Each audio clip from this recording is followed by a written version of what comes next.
Sri Sri Madesi Bhaktivedanta Swami Srila Prabhupada Ki Jai, Nanda Koti Vaishnava Vrinda Ki Jai, Namacharya Srila Haridas Thakur Ki Jai, Prem Sikaho Sri Krishna Chaitanya Prabhu Nityananda, Sri Advaita Gadadhar, said that first day, Sri Vasadi Gaur Bhakta Vrinda Ki Jai, Sri Sri Radha Krishna Gopa Gopinatha Shyama Kundurati Kundikiri Govardhan Ki Jai, Harinam Sankirtan Ki Jai. All glory to the assembled devotees, all glory to the assembled devotees, all glory to the assembled devotees, all glory to Sri Guru and Sri Gauranga. Om Vishnu Padaya Krishna Preshtaya Bhutale Srimati Bhaktivedanta Swamini Namini Namaste Saraswati Devi Gauravani Pracharini Nirvishesha Shunyavadi Astyakta Disatarini.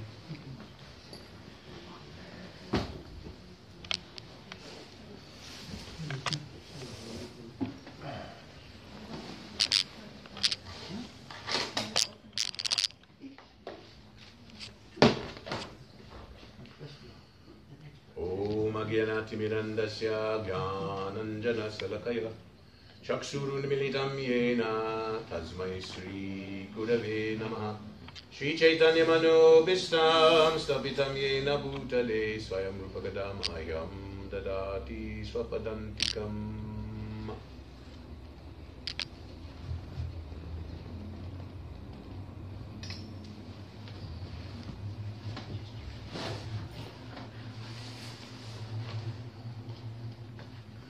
Welcome. Hare Krishna. Welcome to the Sunday Feast. My name is Kurma Das. Thank you very much. Hare Krishna.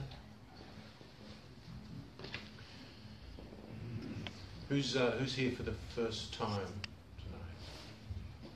Anyone else for the first time? Welcome. I thought I recognised you from somewhere. I thought I'd seen you before. No? You've got that sort of face. So welcome to the Sunday Feast. The program is at 3:30, which is now. We're going to have a little talk, a little bit of philosophy, a little bit of interactive chanting of Vedic mantras tonight. And then at 4:30, we are going to have an Arati ceremony, roughly 4:30. And then offering of lamps and incense, etc. And then a sumptuous, delicious vegetarian feast prepared with love and devotion by, who's cooking today? By one of our top chefs, under Vigraha, under Vikrama Prabhu. So welcome. Tonight's talk is based on chapter 10 of the Bhagavad Gita. And this is the Bhagavad Gita. Bhagavad Gita is one of the most well-known of all Vedic literatures. It's also known as the Gita Upanishad. And there is a very nice verse here, which is quoted, if I'm not mistaken, in the introduction. This is actually a verse by Sripad Sankaracharya. Sarvopanishado gavo dogda gopalanandanaha pato vatsaha sudhir bhokta dugdam gitam maham gitam mritam mahat. This Gita Upanishad, Bhagavad Gita, the essence of all the Upanishads, is just like a cow. And Lord Krishna, who is famous as a cowherd boy, is milking the cow. Arjuna is just like a calf, and learned scholars and pure devotees are to drink the nectarian milk of Bhagavad Gita. That's verse 6 from the Gita Mahatmya.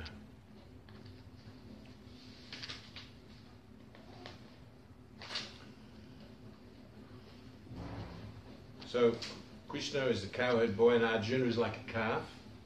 Arjuna, of course, for those of you who are not familiar with Bhagavad Gita, Krishna speaks the Bhagavad Gita to Arjuna, his great devotee and friend.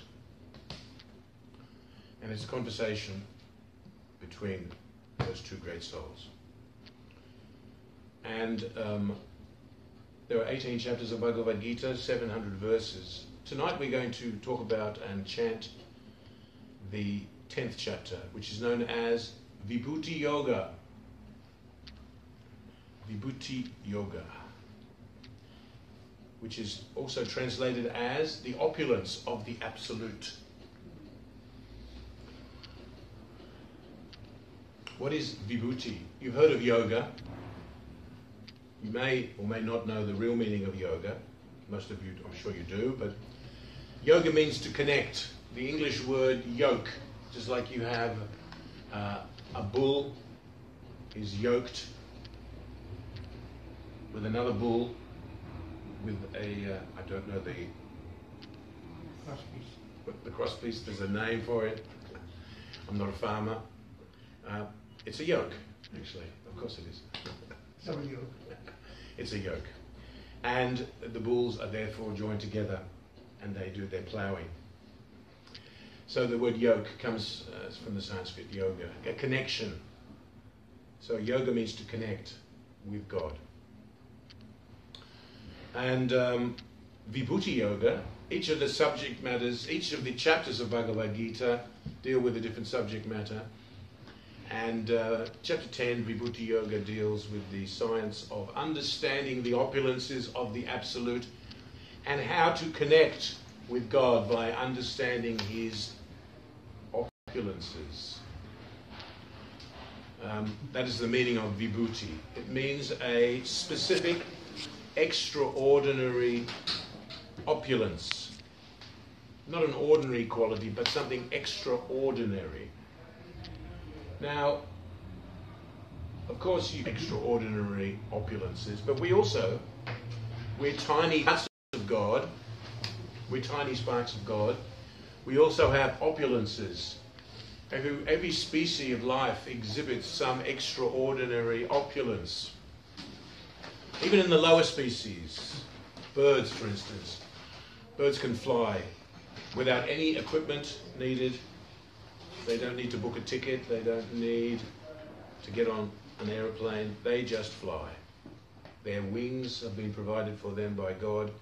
That is their opulence. They can fly anywhere, anytime. Not anywhere, but according to their specific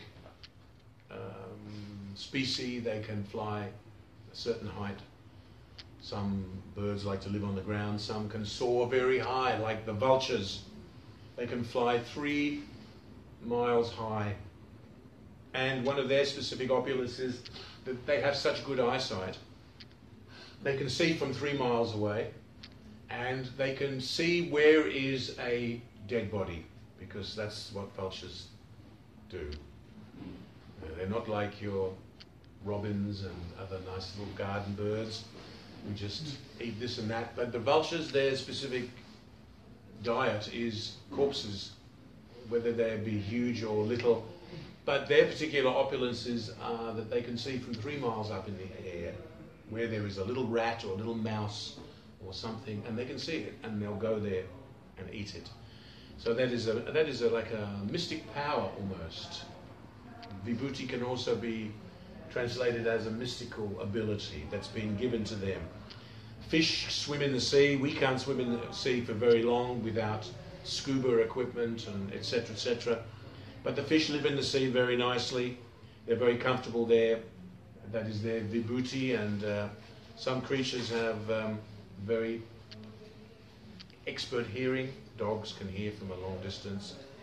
Sharks, they are also aquatics, and they have a very, very pronounced sense of taste. If there's some blood in the water, they know that there's some prey they can taste it from miles and miles away in the seawater. So every species exhibits some mystical ability, if you like. What is mystical for one creature is not mystical for another. But humans also have a specific vibhuti, and the vibhuti, or the specific opulence of the human beings, is their advanced intelligence, where they can discriminate between what is matter and what is spirit, and they can inquire into the absolute truth. Whereas animals, we never see any animals here on a Sunday feast coming to sit down and to hear discussions on Bhagavad Gita. Of course, they're not allowed in the temple because they're not very clean, but even if they were allowed and we said all the dogs of Dublin can come and attend tonight's class, they wouldn't come because they don't have that inclination.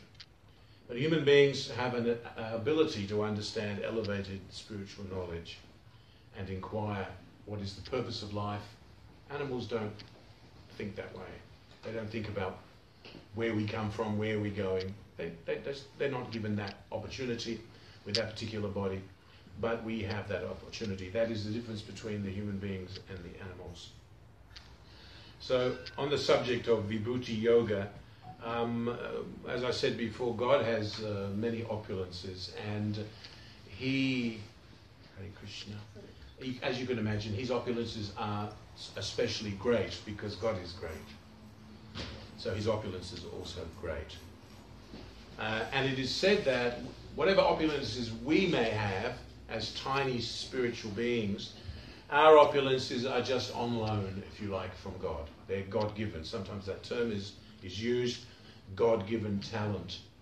Someone has, you see someone, they play concert piano pieces at the age of 5 years old. How is that possible? We know it's most likely coming from a previous life, but it's God-given.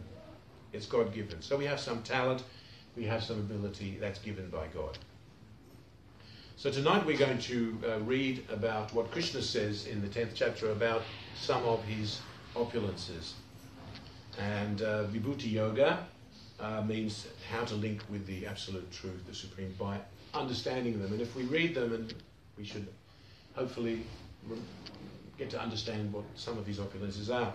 I've got 11 volumes of Bhagavad Gita here. Who would like to? I'd like to hand them all out, and you can chant along with me because we're going to chant a chapter. Mataji, can you hand these out? Anyone who would like to chant along with me tonight, please take one, and I'll Hare Krishna. I'll give you the page number if you're interested. You can share one between two. Share one between two if you can. And I'll give you the page number. Presuming that the page number is the same in each of these different editions. There's different printings of Bhagavad Gita here, but they're probably all the same page number. Anyways, chapter 10. In my volume here, it's page 447. Or somewhere around that. Around 447, 445, whatever. And it's chapter 10.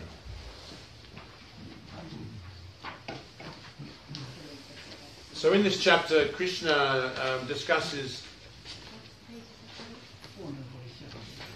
a brief a summary of his opulences. He actually lists 80. If you count them up, there's 80 mentioned there. Now, this is chapter 10, and in previous chapters of the Bhagavad Gita, in chapter 7 and chapter 9, Krishna mentions other opulences which are not listed here. For instance, he says that Rasoham, I am the taste of water. That's a very nice meditation. That taste of water, a very special taste of water, which is especially clean water, pure water, that taste is God. That's Krishna. So that's a nice meditation. Rasoham apsukontaya pravashmi sasi suraya. Krishna says that he is the light of the sun. The sun, and is also the light of the moon. That's also Krishna, that is God. You can meditate like that. It's very easy to remember God and remember Krishna. These are some of the things that he mentions in the 7th chapter and the 9th chapter. He's the ability in man. He's the strength of the strong. He's the life of all that lives, etc., etc. Some of those, again, are mentioned here in this 10th chapter. We're going to chant the chapter together. Now, there is the Sanskrit and there is the English. So I'm going to chant the Sanskrit, then the English. Please feel free to chant along. If you don't feel confident to chant the Sanskrit, just repeat the English. Now, it's actually, it's a very powerful, spiritually uplifting thing to be able to chant a chapter of Bhagavad Gita. There is a very nice verse. Bhagavad Gita kinchid adita ganga jalalabakani kapita shakrudapi yena murari sam archa kriyate tasa yamena nacharcha. That anyone who can just chant one line of Bhagavad Gita kinchid adita, or even one word, Ganga jalalabakani kapita, if one just drinks one drop of Ganges water, or charanamrita, water that's used to bathe the deity, Ganga jalalabakani kapita shakudapi yena murari, if one just hears once some topic of Murari or Krishna Katha, kriyate tasya yamena nacharcha, he will never have to meet Yamaraj. And for those of you who don't know who Yamaraj is, he's the superintendent of death. And for those who have misbehaved in this life, at the end of this life, you have to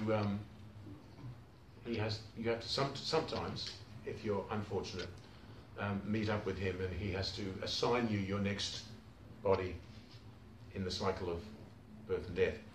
That's Yamaraj. That's his thankless task, and it's not a pleasant thing to meet Yamaraj.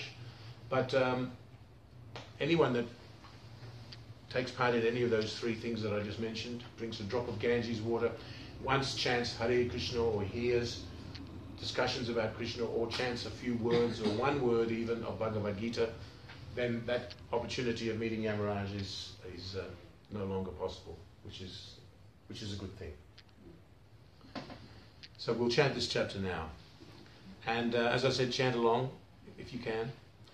Sri Bhagavanu Vacha Bhuya Eva Mahabahu Shrinnu Me Paramang Vachaha Yatteham Priyamanaya Vakshami Hitakamyaya. The Supreme Personality of Godhead said, listen again, O mighty armed Arjuna. Because you are my dear friend, for your benefit I shall speak to you further, giving knowledge that is better than what I have already explained. Name vidu suraganaha prabhavam namaharshayaha ahammadirhi devanam maharshinam cha sarvashaha. Neither the hosts of demigods nor the great sages know my origin or opulences, for in every respect I am the source of the demigods and sages. Yoma majamanadim cha vitti loka maheshwaram asamamudha samaracheshu sarvapapai pramuchate. He who knows me as the unborn, as the beginningless, as the Supreme Lord of all the worlds, he only, undiluted among men, is free from all sins. Buddhir jnanam asamamoha kshama satyam damaha shamaha sukam dukam bhavo bhavo bhayam cha bhayam eva cha ahimsa samata tushtis tapodanam yasho yashaha bhavanti bhava bhutanam mata eva pritagavidaha. Intelligence, knowledge, freedom from doubt and delusion, forgiveness, truthfulness, control of the senses, control of the mind, happiness and distress, birth, death, fear, fearlessness, non-violence, equanimity, satisfaction, austerity, charity, fame, and infamy, all these various qualities of living beings are created by me alone. Text number 6. Maharshayaha sapta purve chatvaro manavastata madbhava manasajata yesham loka ima prajaha. The 7 great sages, and before them the 4 other great sages, and the Manus, progenitors of mankind, come from me, born from my mind, and all the living beings populating the various planets descend from them. Text 7. Etang vibhutim yogam cha mama yo veti tatvatah so vikalpena yogena yujyate natra samshayah. One who is factually convinced of this opulence and mystic power of mine engages in unalloyed devotional service. Of this there is no doubt. Text 8. Aham sarvasya prabhavo matah sarvam pravartete iti matva bhajante mam buddha bhava samanvitaha. I am the source of all spiritual and material worlds. Everything emanates from me. The wise who perfectly know this engage in my devotional service and worship me with all their hearts.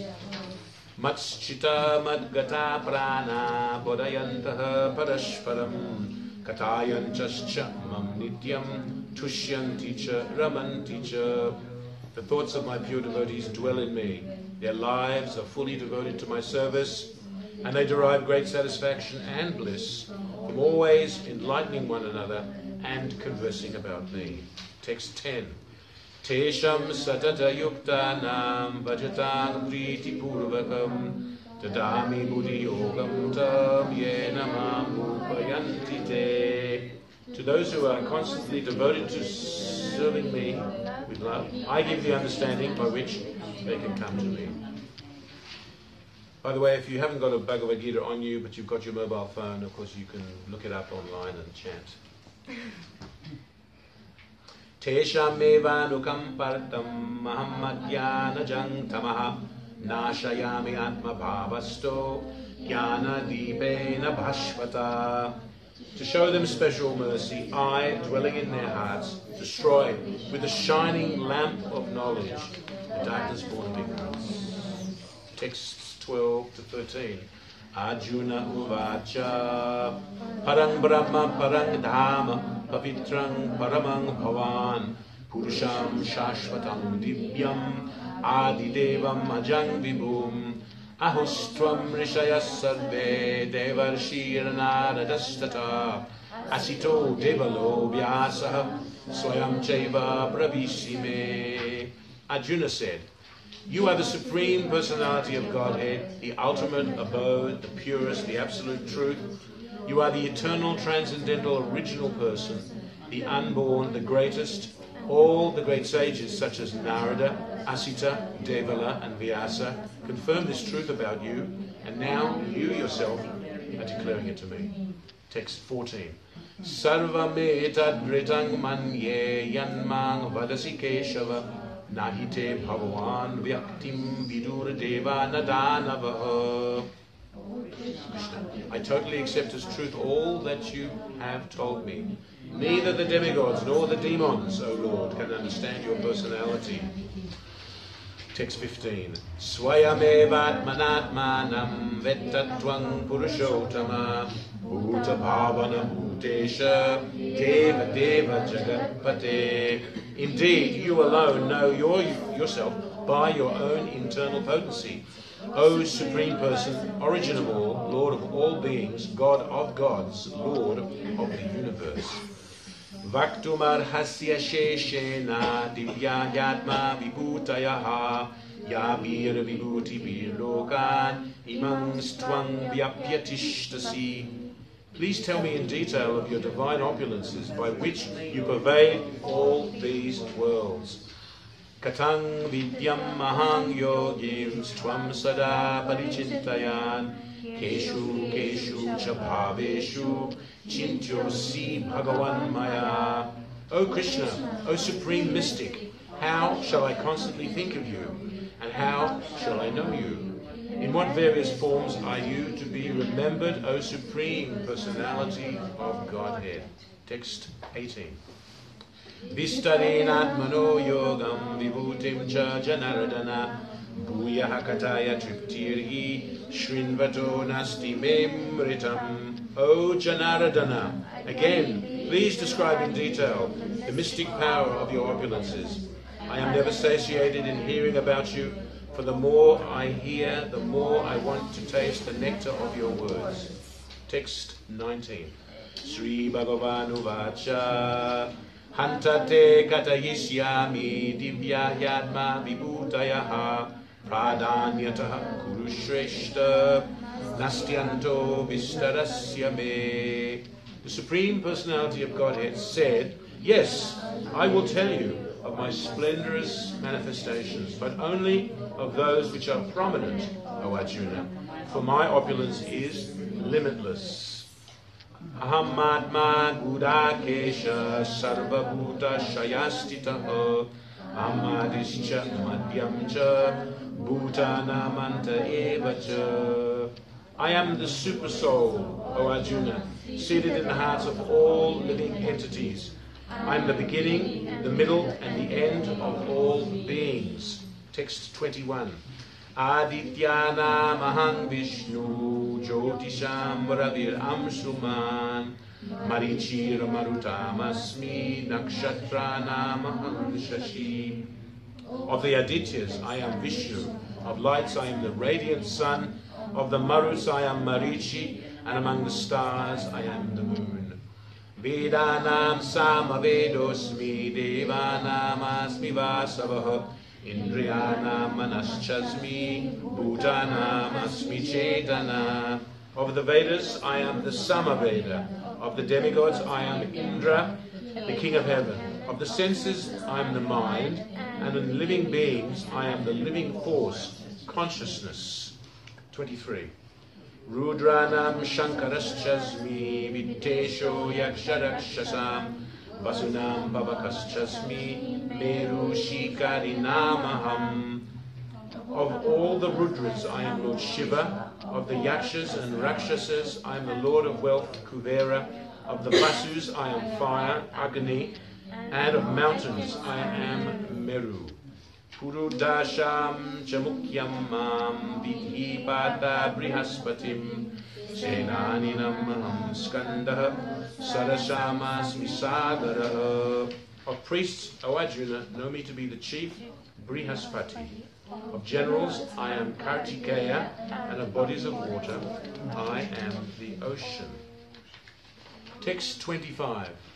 Maharshinam Briguram Giram Asmi Ekam Aksharam Yagyanam Japa Yagyosmi Stavadanam Himalaya. Of the great sages I am Brigu. Of vibrations I am the transcendental Om.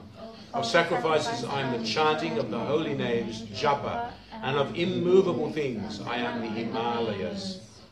Ashvataha Sarvavikshanam Devarshinam Chanaradaha Gandharvanam Chitrarataha Siddhanam Kapilo Muni.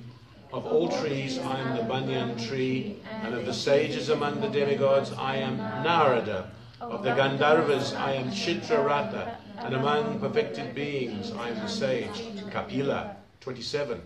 Ucheshra Vasamashvanam Vidhimam Amritodabhavam Airavatam Gajindranam Naranam Chanaradipam.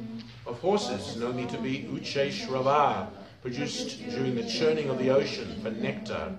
Of lordly elephants I am Airavata, and among men I am the monarch. 28. Ayudhanam Aham Vajram Denunam Asmi Kamaduk Prajanas Chasmi Kandarpa Sarpanam Asmi Vasuki. Of weapons I am the thunderbolt, among cows I am the Surabhi, of courses for procreation I am Kandarpa, the god of love, and of serpents I am Vasuki. Anantas Chasmi Naganam Varuno Yadasamaham Pitrina Mariamachasmi Yamaha Samyamatam Aham. Of the many-hooded Nagas I am Ananta, and among the aquatics I am the demigod Varuna.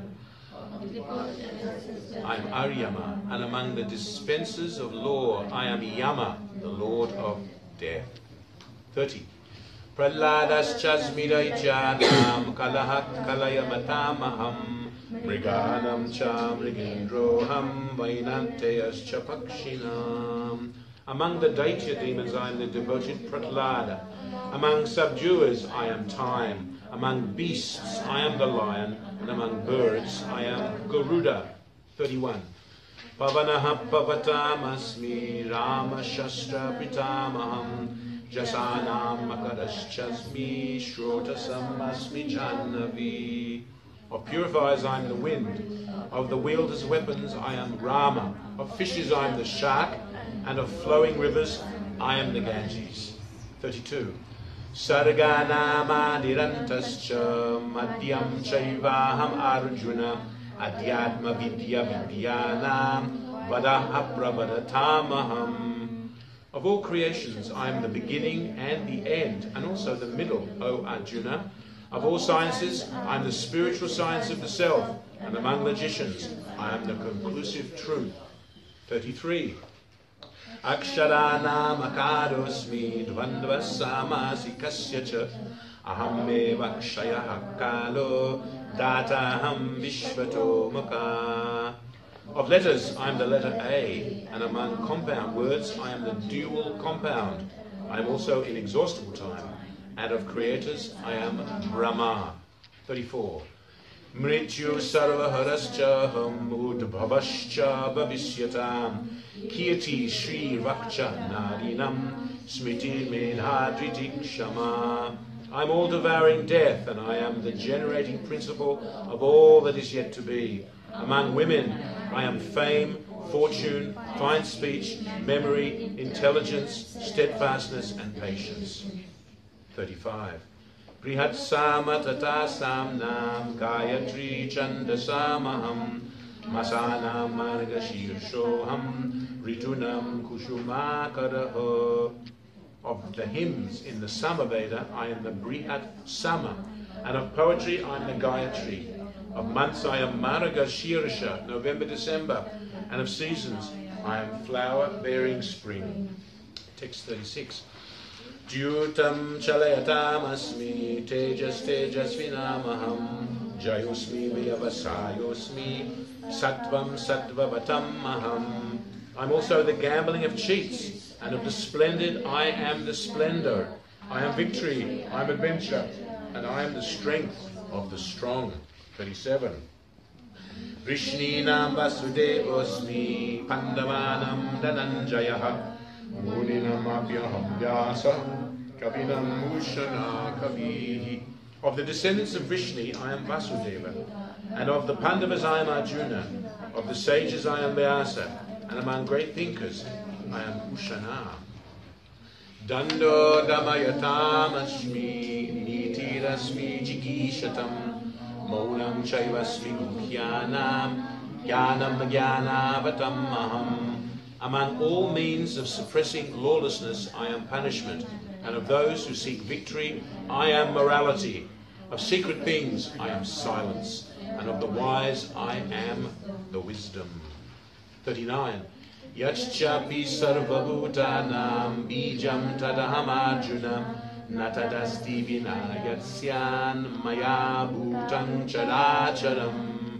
Furthermore, O Arjuna, I am the generating seed of all existences. There is no being, moving or non-moving, that can exist without me. 40. Nantosti mabhavivyanam vibhutinam parantapa Eshatu deshataha rokto vibhuter vishtaro maya. O mighty conqueror of enemies, there is no end to my divine manifestations. What I have spoken to you is but a mere indication of my infinite opulences. 41. Yad yad vibhuti matsattvam srimad urjitam evava tad tad eva vadachatvam mamate jomsha sambhavan.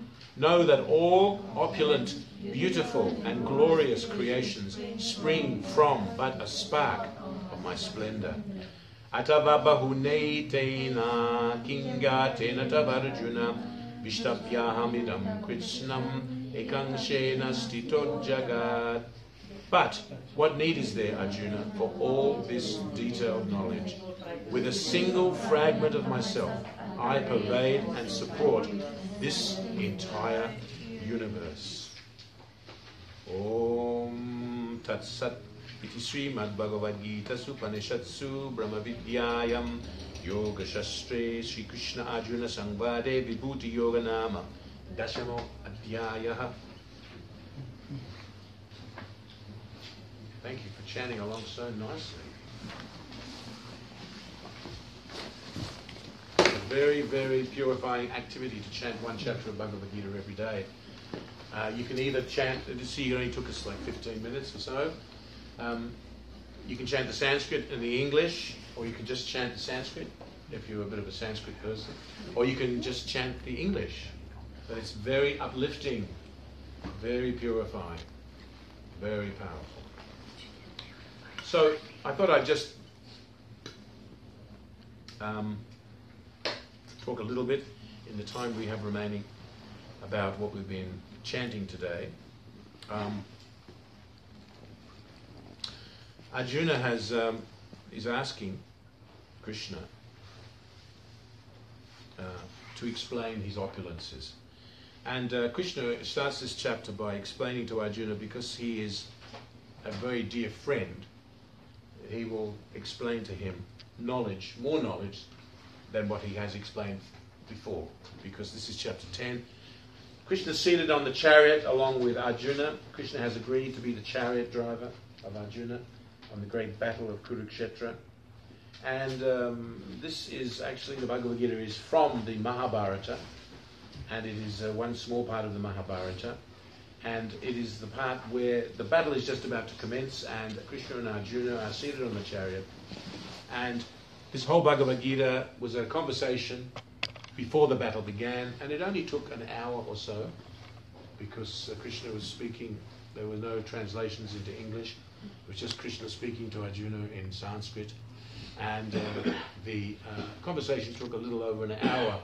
And by the end of this conversation, Arjuna's mind was changed for the better, and he could engage in his service to Krishna, which was to fight, because he was a warrior and he was feeling depressed for various reasons, and he asked Krishna to please help him with this weakness of mind that he was experiencing. Actually, Arjuna was a great devotee of Krishna, and there was never a time when Arjuna forgot Krishna, but in order for ourselves to understand the science of bhakti, Arjuna and Krishna spoke this conversation for our benefit, actually.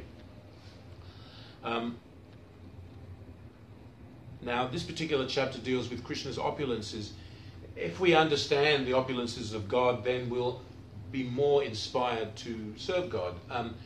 It is a common axiom, a common saying amongst all the religions of the world that God is great.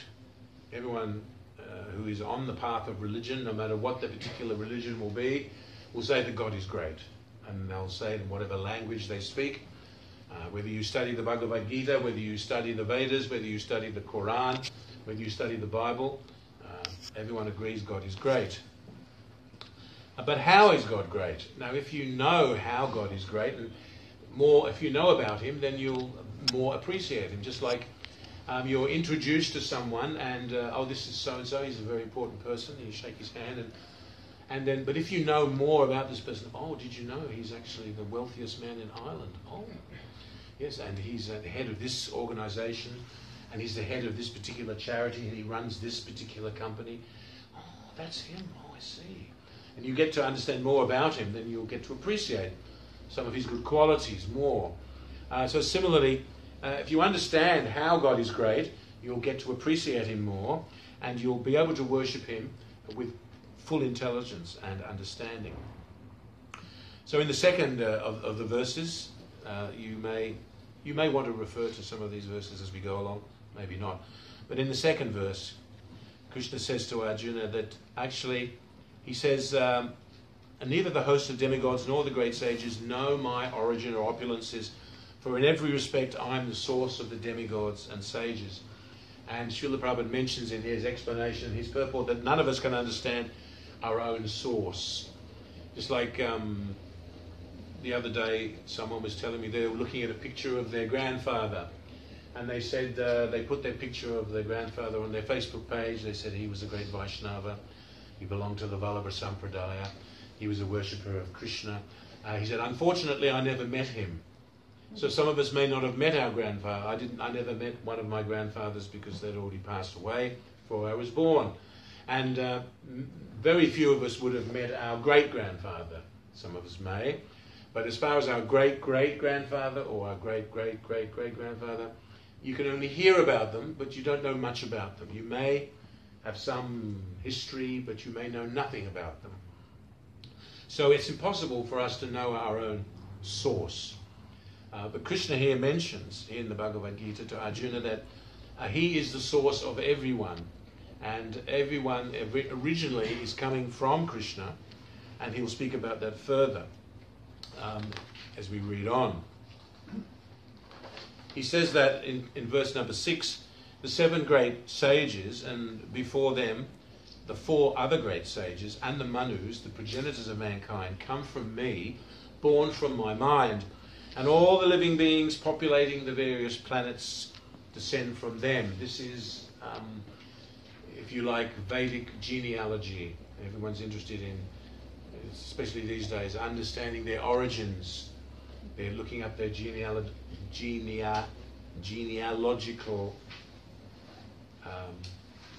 tables. What do they call them?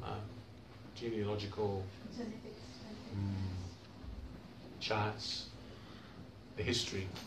But here the genealogy of the universe is described. He says that the 7 great sages, and before them the 4 other great sages, and the Manus, the progenitors of mankind, come from Krishna. Now, there are 25 persons listed there, the 7 great sages. The 7 great sages, does anyone know some of the 7 great sages? Anyone is a bit of a Vedic history buff? The 7 great sages, I'll list them. They are called the Saptarishis, and that they are Atri, Bharadvaj, Gautama, Jamadagni, Kashyapa, Vashishta, and Vishwamitra. So they're the 7 great sages, and they're born from Krishna's mind. And there are other 4 sages that are listed here. They're known as Chatusan. Anyone know who the Chatusan are? They're known as the 4 Kumaras. The 4 Kumaras. Correct. Sanat, Sanaka, Sanandana, and Sanatan. Now these are the 4 other great sages that are listed here. And then there were 14 Manus. Now these are the progenitors of mankind. There's 25 persons listed there. It's interesting to note actually that even though the 4 Kumaras are listed, they were actually brahmacharis. Lord Brahma told them to populate the universe, and they said, I'm sorry, Father, but we're going to stay brahmachari. We're going to stay celibate.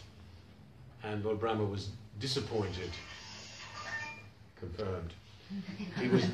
He was disappointed because they refused his order. And you don't disobey the order of your father. But they said, I'm sorry, Father, we're not going to get involved with this married life. We're going to stay celibate. And they did. So actually no one descended from the 4 Kumaras because they didn't have any offspring. But they're listed here, interestingly enough. And then the 14 Manus. It's interesting to note that man, the word man, the English word man, comes from Manu, or mankind. It comes from, actually many words come from the Sanskrit. Man is one of them. Men or mankind is the descendants. We are the descendants of Manu.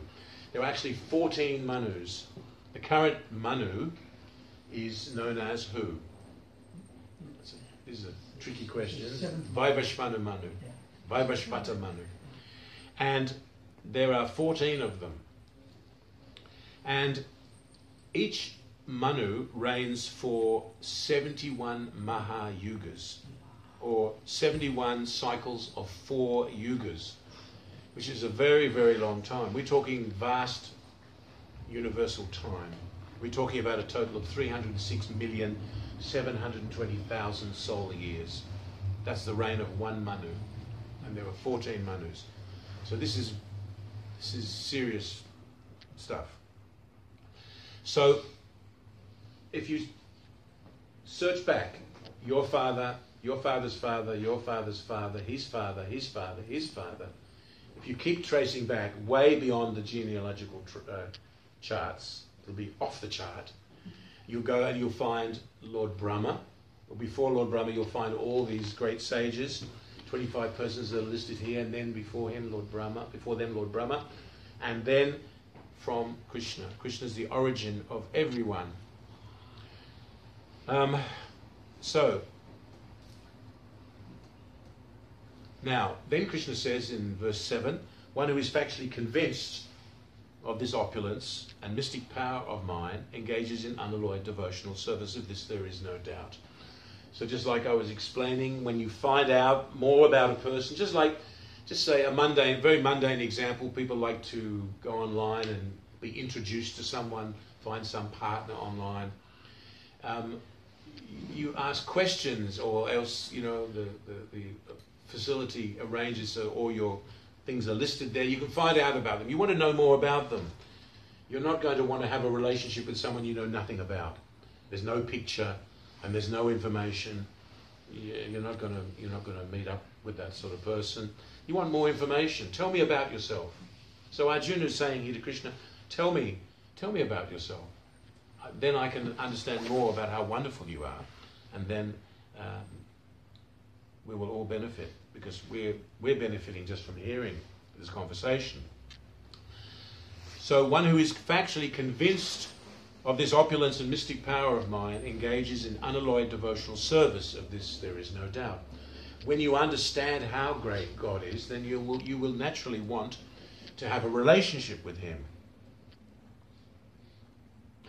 Now, there are 4 very important verses in the whole of the Bhagavad Gita, and they are in this chapter. And out of all the chapters of Bhagavad Gita, it is said that chapters 7, 8, 9 and 10 are the most important of all the chapters. In fact, 7, 8, 9 and 10 are right in the middle of the Bhagavad Gita. They're nicely sandwiched inside. There's a transcendental sandwich, and the transcendental filling of that sandwich is chapters 7, 8, 9 and 10. Now actually, the chapter 9 is said to be the most important of all the chapters. That is right in the middle of the middle, chapter 9. And the most important verse of chapter 9 is the last verse, when Krishna says, Manmana bhavamad bhakto madhyaji mam namaskuru mami vaisisi yuktaveva matmanam matparayana. Always think of me and become my devotee, etc. So Krishna says to Arjuna, think of me always and become my devotee. Now in this chapter, Krishna is giving us an opportunity to learn how we can always think of Krishna and to always remember him. And these 4 verses 7, 8, 9 and 10 of this chapter, we just chanted them, are the most important verses of Bhagavad Gita. This is called Chatur Shloki Bhagavad Gita. This is called the 4 seed verses of the Gita. And the great acharyas have said that the 4 verses, 7, 8, 9 and 10 of chapter 10, they summarize the whole Gita. If you wanted to summarize what the whole Bhagavad Gita is about, it's contained in these 4 verses. 8, 9, 10 and 11, not 7, 8, 9 and 10. So verses 8, 9, 10 and 11. Verse 8, I'm the source of all spiritual and material worlds. Everything emanates from me. The wise who perfectly know this engage in my devotional service and worship me with all their hearts. So everything comes from Krishna. And one who understands that will naturally want to surrender to Krishna with all their hearts. Verse 9, the thoughts of my pure devotees dwell in me. Their lives are fully devoted to me, or to my service, and they derive great satisfaction and bliss from always enlightening one another and conversing about me, just like we're doing this right now. We're discussing Krishna, conversing about Krishna, and enlightening each other. This is what's going on right at this moment. So devotees like to discuss Krishna conscious topics. And the devotees, the pure devotees of Krishna, they always derive very much pleasure and satisfaction from doing so. A great amount of pleasure. Svadu, svadu, pade, pade, the Bhagavatam says, every step of every day, they're deriving newer and newer spiritual pleasure. And verse 10, to those who are constantly devoted to serving me with love, I give the understanding by which they can come to me. Now this is a very important verse. This describes buddhi yoga. Dadami, Krishna says, Dadami buddhi yogam tam. That I give them knowledge from within. Buddhi yoga. This is called inspiration. Inspiration actually comes from God. In a mundane sense, to give a mundane example, you read very interesting accounts of how people invented things. There are fascinating examples. There were scientists who were trying to understand an equation, and they knew that if they could understand this equation, it would be they would be able to understand this something very important. And I can't give you an example. There are some wonderful examples, but none of them come to mind at this moment. But they, can anyone think of a good example? There are many examples of people like Marie Curie and all these personalities who, it was like someone just dictated to them the information. There was one famous story. Songwriters, I suppose. Songwriters, not a lot of writers. Yes, songwriters, and also musicians. For instance, Mozart, he said that, or was it actually Beethoven? Or anyway, all of them probably. They could hardly write down the notes on the page. They could hear all the instruments. They could hear the whole orchestra playing in their head. They could hear all the individual instruments. There's the timpani, there's the percussion, there's the strings. And as quickly as they could, they wrote it all down. That is called inspiration. That is a divine interaction that's going on. This is not an ordinary thing. So divine inspiration, that is coming from Krishna within as the Supersoul, as the Paramatma. He's giving intelligence. So that's a mundane example. But in spiritual life, Krishna says, Dadami buddhi yogam tam, I give the devotee the intelligence by which he can surrender to me and come to me. To those who are constantly devoted to serving me with love, I give the understanding by which they can come to me. This is buddhi yoga, and this is a special gift that's provided by Krishna to those who are sincere. There is a saying, God helps those that help themselves. So if you're sincere and you make an endeavor, then Krishna will help you. God will help you. That's what that saying means. God helps those that help themselves. If you make a step towards Krishna, it is said that he will make 10 steps towards you. He reciprocates, but he reciprocates disproportionately. You would say, I don't deserve what I'm getting. I make one step towards God, and he makes 10 steps towards me, because he wants you to come back to him. It is also said that God has 10 hands. He has 10 hands when he wants to give you something. Imagine if you went somewhere and 10 people all handed you something at the same time. You wouldn't be able to, you can't carry it all. It's just overwhelming. So when God wants to give you something, sometimes he gives you so much that you can hardly take it. It's so generous. So this God is generous, and he gives one the inspiration to approach him if one is sincere. And verse 11, the last of these 4 seed verses, to show them special mercy, I, dwelling in their hearts, destroy with the shining lamp of knowledge the darkness born of ignorance. So sometimes, due to ignorance, we don't fully understand what's to be done, but Krishna can illuminate, just like if you walk into a house at night and you haven't, it's all dark, it's a moonless night, and you're groping around, or say you're staying in a new place and you don't know what's going on, I don't even know where the light switches are, you're bumping into the walls, someone just turns on the light, and then immediately you understand everything. Oh, there's the door. And there's my room, and there's the stairs, and there's everything. So Krishna, with one switch, he can turn on the light within ourselves, and we can see everything very clearly. This is also divine inspiration. And if one is sincere, then Krishna will inspire us from within, and we feel enlightened. That is the meaning of the word enlightened. A light has been shed. So that is the lamp of knowledge. That's also sometimes known as amazing grace. There's that nice song, Amazing Grace. God gives us His grace, and sometimes we may feel undeserving. But if we are sincere, then He will reciprocate with us.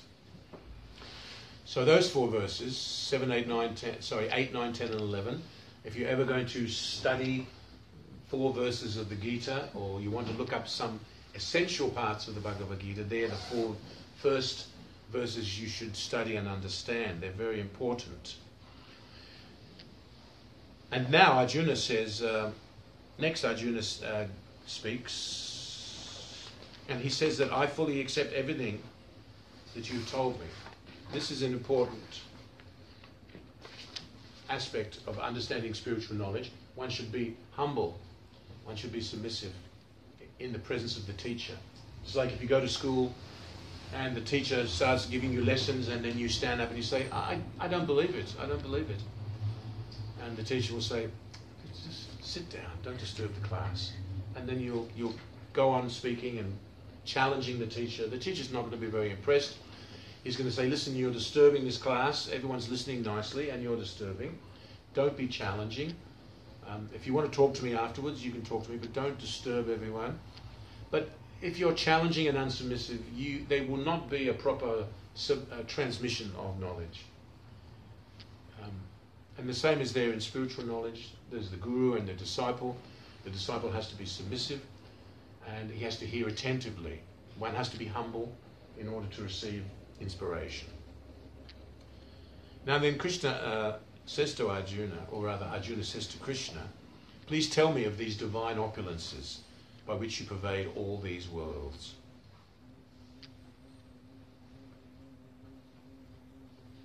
And from verses 21 through to 41, Krishna will answer that question of Arjuna. Arjuna says, I never tire of hearing all these wonderful things. The acharyas have said that this is like tasting nectar through the ears. It's like tasting a divine beverage by hearing. The Supreme Personality of Godhead said, I'm paraphrasing this chapter because we don't have enough time. It's a big subject. Yes, I will tell you of my splendorous manifestations, but only of those which are prominent, O Arjuna. And then there were 80 opulences listed, and out of all these, I'm only going to have time to discuss a few of them also, out of those opulences. Of aditya's I am Vishnu, of lights I am the radiant sun, among stars I am the moon, and of senses I am the mind. That's an important one to understand. What does that mean, of senses I am the mind? Well, it means that out of all the senses, the mind is the highest. And Krishna is describing here the best or the highest of many categories. So out of all the senses, the mind is the highest. It's like you have the knowledge-acquiring senses and the working senses. You have the legs, the arms. You have the sense of smell. You have the sense of hearing, seeing, touching, tasting. Indriyanam parani ahu indriyabhyam param manaha. Above the senses is the mind. The mind is directing all the activities of the senses, and above the mind is the intelligence, and above the intelligence is the soul, the individual person sitting in the vehicle of this body. So out of all the senses, Krishna says he is the mind. Of vibrations, I'm the transcendental Om. Om is the seed form of the Mahamantra. And the Mahamantra is described here. Of sacrifices, I'm the chanting of the holy names. Yagyanam japa yagyosmi. I'm the chanting of the holy names, japa. Japa means every member of the Hare Krishna movement has a little bag, and inside that little bag there's beads, sacred beads, tulsi beads, and he chants Hare Krishna mantra on the beads every day for a few hours. Hare Krishna, Krishna Krishna, Hare Hare, Hare Rama, Rama Rama, Hare Hare. Softly and loud enough that he can hear, and that is called japa. And Krishna says he is japa.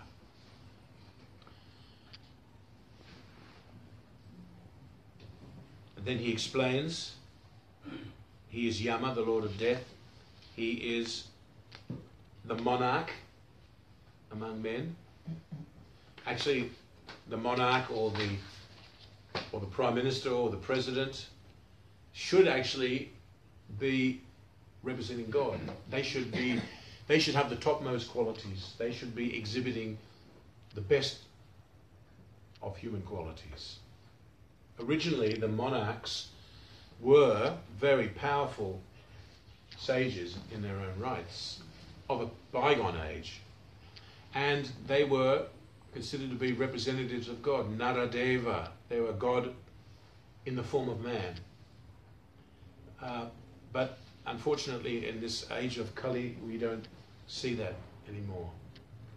And often the monarchs and the big leaders of society are often, unfortunately, the biggest rogues and criminals. It's unfortunate, but that is the nature of this unfortunate age of Kali. Krishna says in verse number 41, of wielders of weapons, I am Rama. There are actually three main Ramas. Actually, there are four Ramas. Krishna is sometimes called Rama. Hare Krishna, Krishna Krishna, Hare Hare. Hare Rama, Rama Rama, Hare Hare. Rama means the reservoir of all pleasure. So Krishna is also called Rama sometimes. And his brother, Balarama, that is another Rama. And then there is Lord Ramachandra, Jai Sita Ram. That is Rama. He's Rama. And also there is Parasurama, the warrior avatar of Krishna, who wields the khadga or the chopper. And his business is to annihilate the miscreant politicians and leaders. 21 generations of the... Yes. So actually the Baladev Vijayabhushan, one of the commentators, the acharyas on the Gita, has explained that when Krishna says, Rama Shastra Pitamahang, I am a wielders of weapons, I am Rama, he's referring to Parasurama. Sometimes devotees think it's referring to Lord Ramachandra, but in fact it's referring to Lord Parasurama. I am all-devouring death, Krishna says. Death is a representative of God. You may be an atheist. You may say, I don't believe in God. God doesn't exist. All right, but God will come to you one day, personally, in the form of death. And he'll take away everything. Mrityu sarva haras chaham. Krishna says, I am all-devouring death. He will take away everything from us at death, including all our memories, everything. Actually, you may have heard of Robert Oppenheimer. Who's heard of Robert Oppenheimer? I'll refresh your memory. He was the wartime head of the Los Alamos laboratory, and he's known as the father of the atomic bomb. He was the head of the Manhattan Project, which was the secret project developing the atomic bomb. Now you may not know, but Robert Oppenheimer was a student of Bhagavad Gita. He was very interested in Vedic knowledge, and he used to read the Gita. So when he was in his bunker with all the other scientists, watching the detonation of the first atomic weapon in the deserts of Nevada. When the blast came, he chanted one verse from the Bhagavad Gita, chapter 11. I am death. Michu sarvaharascha. No, sorry. What is the verse? Chapter 11. Anyway, the translation is, I am death, all devouring death. And Krishna says that to Arjuna. He says that to Arjuna in his form as the universal form, which he's showing to Arjuna. And Robert Oppenheimer, when he saw the atomic blast, he remembered that verse, and he said, he quoted that English translation. So the death that we experience in this life, we've experienced death in many, many lifetimes. We've had many lives, and all of our previous lives have ended in death. So we've died many times. If we're fortunate, we don't remember them. Some people do remember their previous life, and they do remember dying. But we've had many lives, and we've died many times in many various ways. And you can die in an auspicious way or an inauspicious way, and depending on your activities in this life, that will determine how you depart. Death is generally an unpleasant event, but it can be more or less unpleasant. It's compared to the cat, the mother cat, and the kitten, and also the mother cat and the rat. It's like when the little kittens are in danger. Imagine there's a cat and she's got surrounded with her newly born kittens. You see this in the animal kingdom. And then there's some danger. What happens is the mother quickly gathers up all the kittens and she picks them up. She doesn't pick them up with her paws. She picks them up with her teeth. And she grabs them by what's known as the scruff of the neck, which is a soft part of the neck of the kittens. And the mother cat quickly grabs the kitten by the back of the neck with her teeth and quickly moves them to safety. So the kitten feels the jaws of the cat as a loving exchange. Ah, mother is saving me. But then if a rat comes, the same jaws will come from the kitten, but the rat won't be thinking, ah, mother cat. The rat will feel the fangs of the cat as death. So death can be very unpleasant, or it can be less unpleasant, depending on one's activities in this lifetime. Did you find that verse? Yes. Huh? 33. Could you, which one? 33 chapter. 11:33. Could you read it, someone? Anyone? 11:33. Whoever reads it first is the winner.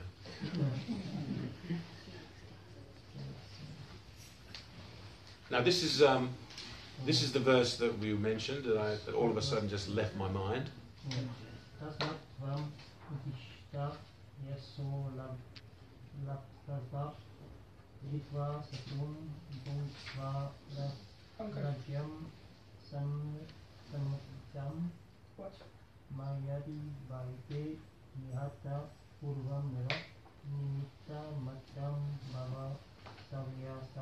That's not actually the verse. Therefore. I don't think. So in English it's therefore get up, prepare to fight and win glory, conquer your enemy and enjoy flourishing freedom. They are already put to death by my arrangement, and you, O Savya Sachi, Right. can be but an instrument in the fight. That's an important verse, but it's not the one I was thinking. Oh, okay. All right. So, finally, in this chapter, Krishna says to Arjuna, after hearing the many opulences that I just summarized, and Krishna just summarized all of his opulences because he said they are limitless. O mighty conqueror of enemies, there is no end to my divine manifestations. What I have spoken to you is but a mere indication of my infinite opulences. And then he says, know that all opulent, beautiful and glorious creations spring from but a spark of my splendor. So, in other words, everything that's opulent or beautiful or glorious or strong, any of these positive qualities, uplifting qualities, we should see them as part of God's splendor. And those who are of a devotional mentality will be inspired and educated and uplifted by looking at all the beautiful, opulent, wonderful aspects of God's creation and seeing them as a part of God's opulence. And one will simply learn to love God more and more just by seeing them. In other words, when one wakes up in the morning and you see a beautiful sunrise, you can look at it in different ways. Of course, you can look at the sunrise, and here in Ireland, sunrises are especially appreciated because you don't get a lot of nice, warm, bright sunrises. But when you do, you especially appreciate it. And you can look at the sunrise and you can say, here's a nice opportunity for me to go out and lie on the beach and get a suntan. Good luck on that one here in Ireland. Or you can look at the sun and say, Krishna says he's the light of the sun and the moon. You can chant the Gayatri mantra and remember, Om Bhur Bhuvaha Swaha Tat Savitu Varanyam Bhargo Devasya Dhimhi Yo Yo Naha Prachodayat. And when the sun rises, and you can chant various mantras, Om Jaya Sada Savitri Mandala Madhyavarti, that the rising sun is the eye of God. And you can look at the sun, only for a moment though. You can look at the sun and appreciate that mighty, opulent, beautiful sunrise is a manifestation of God's intelligence. It's a manifestation of God's grace upon us, because if there was no sun, we would not exist. So we look at it with appreciation and with love and with devotion and thankfulness.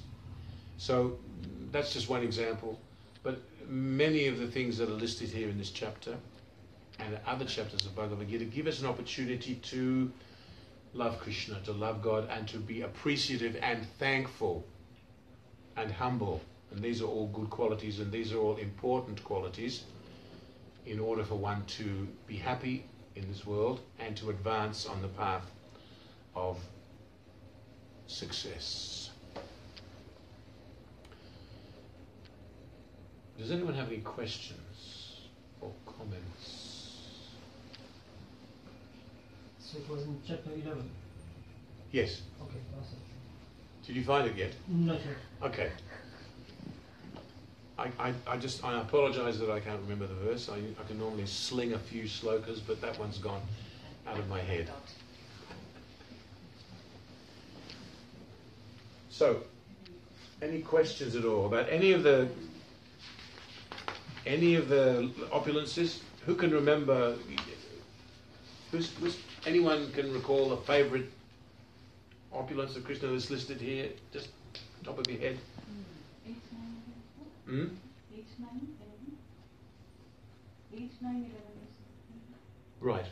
But can anyone remember one of the opulences of Krishna that he says, of something, I am something, that appeals to you? Sorry? And mind. Of all the senses, I'm the mind. Right. And what was that? Taste in water. He's the taste in water. Himalaya. Of mountains, I am the Himalayas. Beginning and the end. I'm the beginning and the middle and the end of everything. Arjuna in Pandavas. Arjuna in Pandavas. Of the Pandavas, I am Arjuna. Everything is created with a tiny fraction of his splendor. Right. That's my favorite verse of this chapter. Yad yad vibhuti mat sattvam srimad urjitam eva va tat tat eva avagachatvam mama teja amsa sambhavan. And at the end, actually, that's important, because the last verse, Krishna says, he says that verse, and the translation is, he says, Atava bahune tena kim gyatena tavajuna vistabhyaham idam krishnam ekam sena stito jagat. Know that all opulent, beautiful and glorious creations spring from but a spark of my splendor.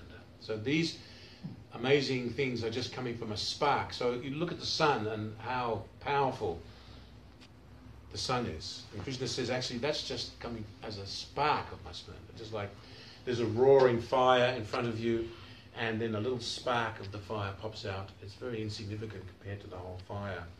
So Krishna says that all of these amazing things that he's just listed, they're just compared to a spark of the great fire, which is Krishna, which is God. So that should inspire awe and reverence and veneration and love, and all of those qualities which enable us to progress, as I said, on the path of bhakti, or love of God. Can anyone else remember any of the things we just read? Of aquatics, what does Krishna say? He is what? He is the shark, because the shark is the most fearsome of all the aquatics. So in other words, Krishna is saying of all various things are listed, and he says that he is the best of them. Anyone else can remember? Prahlada Chasmi Daityanam. Of all the Daityas, he is Prahlada. Now it is interesting that Prahlad, the great devotee, the great saintly devotee Prahlad, was born in the family of atheists. Not only atheists, but a great demon, Hiranyakashipu, one of the greatest non-devotees, greatest demons, Rakshasa. Yet his son was a great devotee, one of the great wonders. Can anyone else remember anything else that appealed to them from this recitation?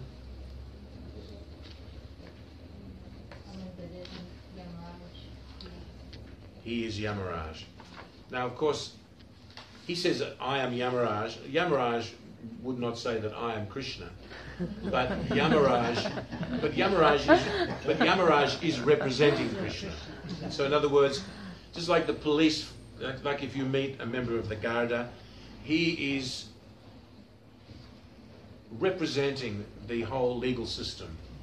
Now, he is not the legal system, but he is a representative of the legal system, so he is empowered to arrest you. He is empowered by the legal system to arrest you if you've been engaging in criminal activities and take you to a place where you will be given the appropriate punishment. Now, he is not the whole legal system, but he is representing the legal system. So, in other words, he is empowered. So, Yamaraj, he is empowered by Krishna to perform his superhuman activities as the Lord of Death. And it's not a pleasant task. Sometimes Yamaraj comes to earth to have a break because it's a hard job. The famous example, of course, is that Yamaraj took his birth as who? Vidura. In Krishna's pastimes, in the pastimes of the Mahabharata, and described in the 10th canto of the Srimad Bhagavatam, and all throughout the Srimad Bhagavatam. Vidura is there speaking to Maitreya. Now, that is actually Yamaraj came to earth as Vidura because he wanted to take part in Krishna's pastimes, and it can get pretty, I can imagine, it can get pretty rough having to mete out punishment all day to all the sinful members of the universe. And so he requested, actually he didn't request, but it was a special pastime where he was apparently cursed by someone who thought that he had been wrongly punished, Manduka. Mandavya Muni.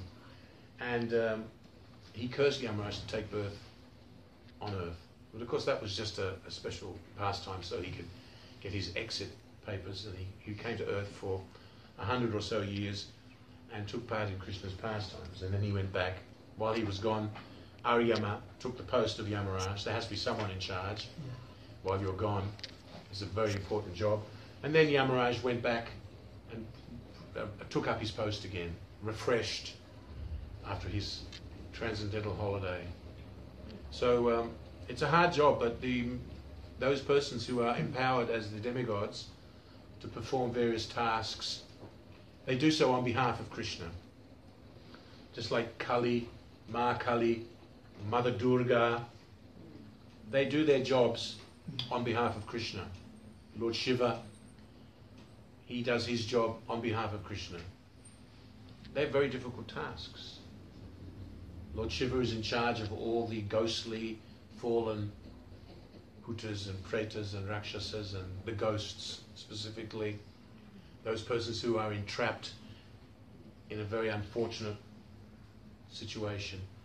Lord Shiva looks after them. And of course, Mother Durga, she is the prison house superintendent.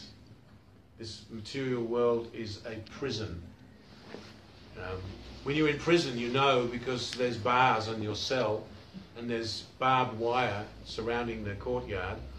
But this world is also a prison, but we may not think, sometimes we forget that we're in prison. We don't see any bars. But the bars are old age and death and repeated birth. So we are in prison, and that is the job. Running the prison of this material world is the job of Durga. Durga is a Sanskrit word which means she who makes life difficult. Dur means very difficult, and Ga means to go. Why is life so hard? Why is life so difficult? That's because you're in jail. It's like if all the prisoners get together and they have a meeting and they say,